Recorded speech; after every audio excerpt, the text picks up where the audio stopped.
The death of Elizabeth Shaw was a point of contention with many viewers of Alien Covenant. As a fan of the franchise, many of the questions we had from Prometheus were the same questions that she had. So ending her story prematurely, at least in the eyes of some viewers, meant that we weren't going to get many of the answers that we were hoping for. On top of this, we never got to see just how she died in the first place. That is, until now. For this video, we're going to be referring to the Alien Covenant Prologue, The Crossing. If you haven't seen that yet, there's a link down in the description.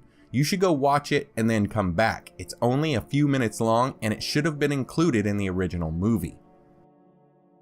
Okay, now we should be all caught up. In Alien Covenant, David tells us that Elizabeth died when the Juggernaut crashed, shortly after arriving on Planet 4.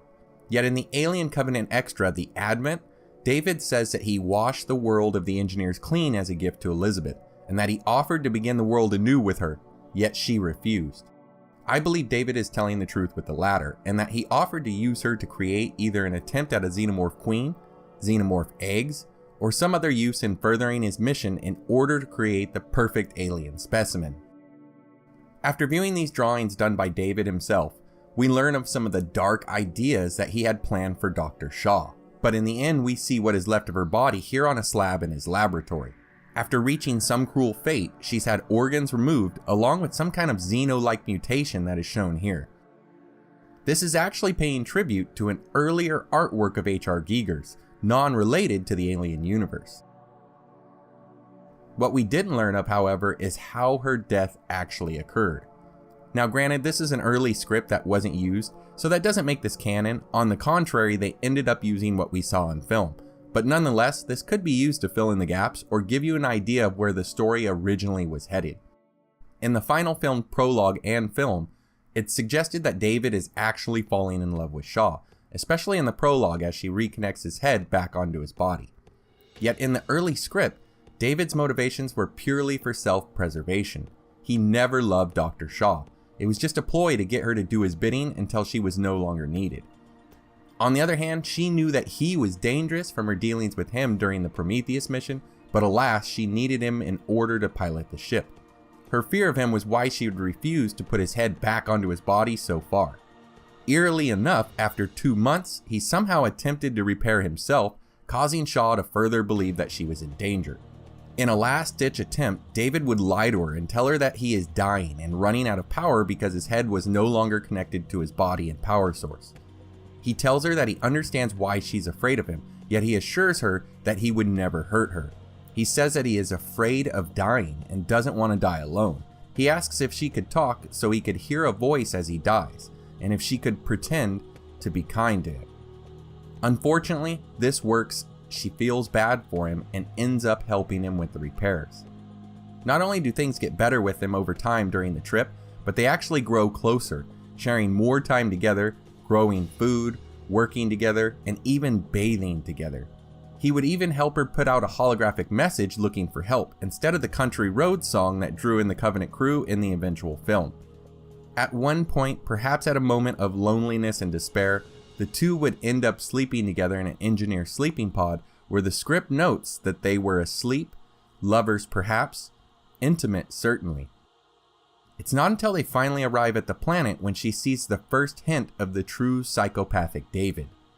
During the approach, they are discussing meeting their makers when Shaw asks David, "And to what do you aspire to, David?" They are then interrupted by a hailing call from the engineers. Excited, they run to the observation deck where they get a first glimpse at the engineer planet below. David then asks her, "Is it what you imagined?" She begins to cry and says, "So much more, so much more." He responds with, "It's good to see you cry." She glances at him. What? Then quickly and brutally, he snaps her neck, killing her instantly. He then looms over her body saying, "To what do you aspire?" is the correct grammar, by the way. He then turns, reaches out to press a button, and the bombing of the planet begins, just like in the movie. I love the animosity from David here, killing her only after he can see her cry at the sight of her creators, even going so far as to correct her grammar after killing her. Just savage, like she's an object and not a person. Simply awesome. Beyond seeing the actual death of Elizabeth Shaw, this prologue script gave us some other interesting information. Because Dr. Shaw isn't in hypersleep for the trip, we learn that Shaw is able to survive by finding drinkable water in a room that the script calls the water room, in which water drizzles down like rain into a reflecting pool. Here, there are also vines growing up the curved walls, producing a strange edible fruit with a dark purplish flesh. To me, this is really interesting because it shows us that most likely the engineers, like us, need to eat and drink to survive, a bit of info that we didn't have before. I also found it curious that Shaw calls the suits that the engineers wear when piloting the ships exoskeleton war suits. In earlier drafts, sometimes authors will cut right to the chase and describe things that in later final drafts will be left open and vague to the viewer. We've never been told exactly what these suits are that the engineers wear. Not only do we see that it's called a suit here, but it's called a war suit, explaining the Prometheus-style engineers as soldiers.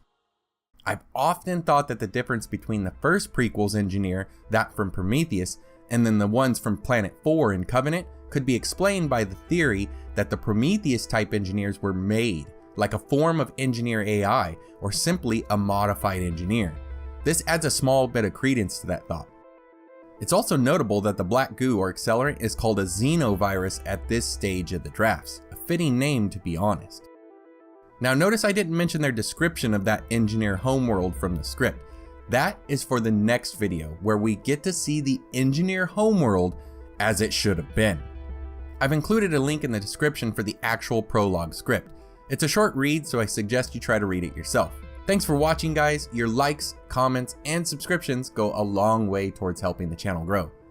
Take care, and I hope to see you next time.